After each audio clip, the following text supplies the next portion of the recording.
یہ مشابہت بھی بڑی دولت ہے. ظاہری اعتبار سے کسی اللہ والے کے ساتھ مشابہت پیدا کر لینا، اس کے کسی عمل کے ساتھ مشابہت پیدا کر لینا، یہ بھی ایک دولت ہے، اور اس پر بھی اللہ تعالیٰ کی رحمتیں متوجہ ہو جاتی ہیں. اس لیے یہ حکم دیا گیا ہے کہ ذوالحجہ شروع ہونے کے بعد، یعنی ذوالحجہ کی پہلی رات، اور جب تک قربانی نہ کر لو اس وقت تک کے لیے نہ بال کاٹو نہ ناخن کاٹو. البتہ اس کو فرض واجب نہیں کیا. شریعت نے عجیب ہمارے آسانی کا ہر جگہ لحاظ رکھا ہے کہ ایسا بھی نہ ہو کہ لوگ تنگی میں پڑ جائیں. اس واسطے کہہ دیا کہ فرض نہیں، واجب نہیں، لیکن مستحب ہے. ایسا کرو گے تو انشاءاللہ اس کا ثواب ملے گا. تو بھائیو، یہ زمانہ آ رہا ہے اور انشاءاللہ شروع ہونے والا ہے. اللہ تبارک و تعالیٰ کی رحمت سے یہ خاص دن ہے. ایک اور بات وہ یہ کہ اللہ تبارک و تعالیٰ نے یہ زمانہ جو ہے یہ اپنی کبریائی کے اعلان اور کبریائی کے نعرے لگانے کا زمانہ. اللہ تبارک و تعالیٰ یہ اللہ اکبر کا کلمہ جو ہے باری تعالیٰ کی کبریائی کا اعلان کرنے والا. یہ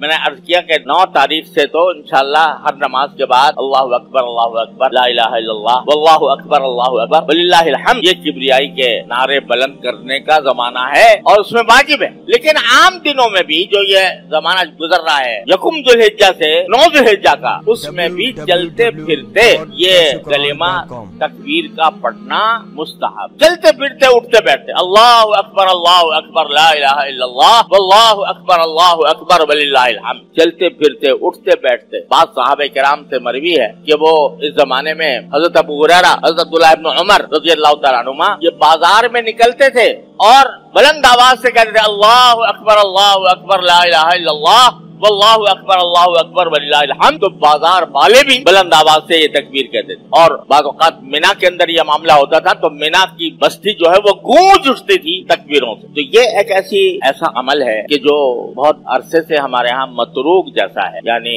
تکبیر تشریق تو ہم الحمدللہ کرتے ہیں، ہر مسجد میں ہوتی ہے 9 ذوالحجہ کے بعد. لیکن یہ جو ایام عشر ہیں، یہ 10 دن جو ہیں، یہ 10 راتیں جو ہیں، ان کے اندر ہر وقت اٹھتے بیٹھتے چلتے پھرتے تکبیر کہنا یہ متروک ہو. بہتر ہے کہ اس کا بھی اہتمام کیا جائے اور چلتے، چاہے آہستہ آواز سے ہو چاہے بلند آواز سے ہو، جس طرح بھی ہو اس طریقے سے یہ تکبیر کہتے رہنا.